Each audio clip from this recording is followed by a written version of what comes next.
Mr. Chairman, thank you. To follow on to, and Mr. Secretary, thank you very much. To follow on what Senator Blumenthal was talking about, jobs for veterans, one of the aspects that we've focused on is entrepreneurship and startup businesses, and this committee on Thursday will have a roundtable discussion in regard to the VA, to veterans' opportunities to support entrepreneurship and startup businesses as a method of earning a living and providing for families.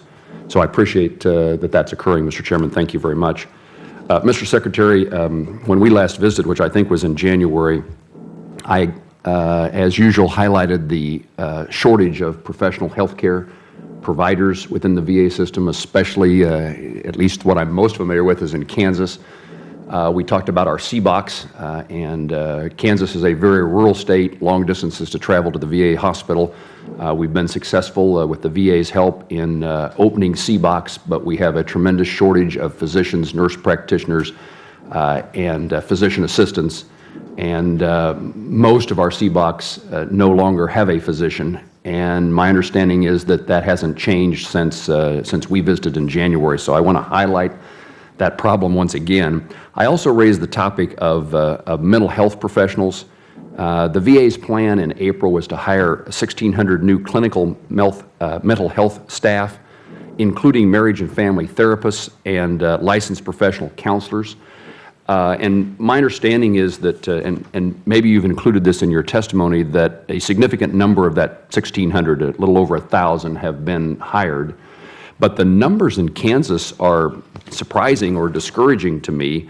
And Kansas, again, because of our rural nature, that's not an untypical, not an atypical way of providing mental health services, either utilizing MFTs or LPCs.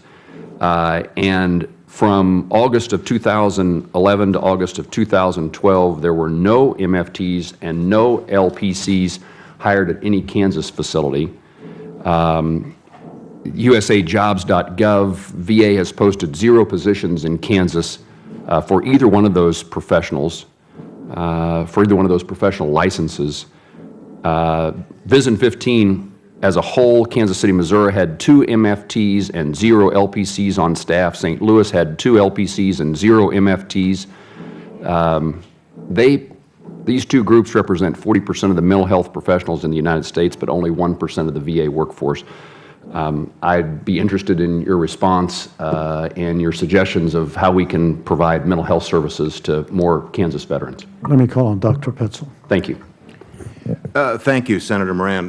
The MFTs and family counselors are new positions, relatively new positions to the VA. We just, less than 2 years ago, certified them and got them into the mix of people that we could hire. And we are behind the power curve in terms of hiring these people. I don't know specifically the numbers about Kansas. I will go back and find out and get back to you.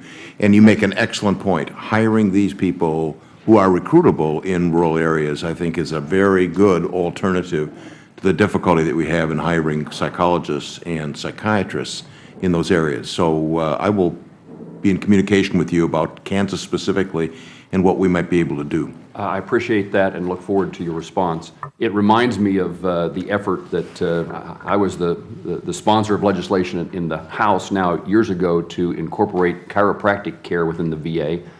Can you, Secretary Petzel, bring me up to date on chiropractic services within the VA?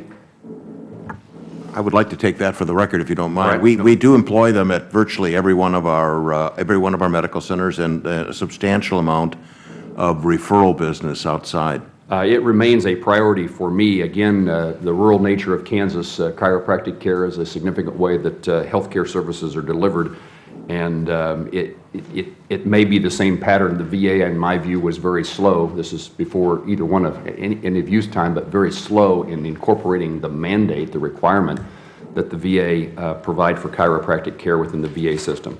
And let me raise one more topic before my time expires. I asked this question again last January.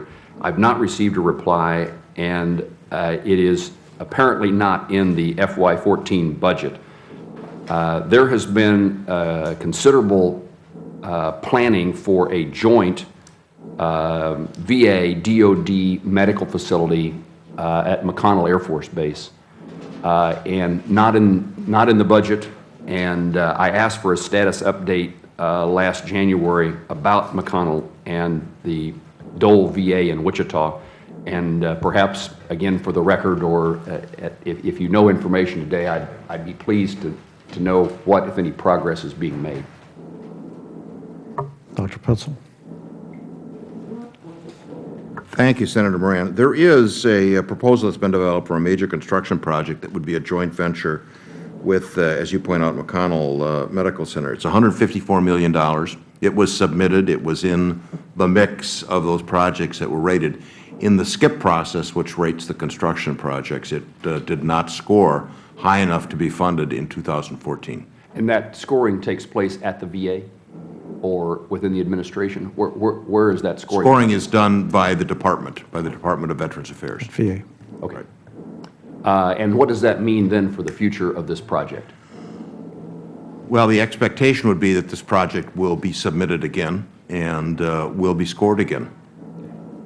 I'd like to follow up with you and see if I can find out where perhaps the need for greater information or any deficiencies that we ought to be addressing in regard to this project. Yeah.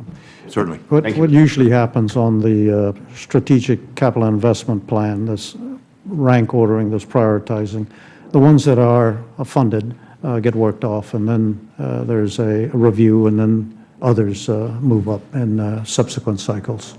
We'd like to work with you to see that it moves up as quickly as possible. Thank you, Mr. Secretary. Thank you.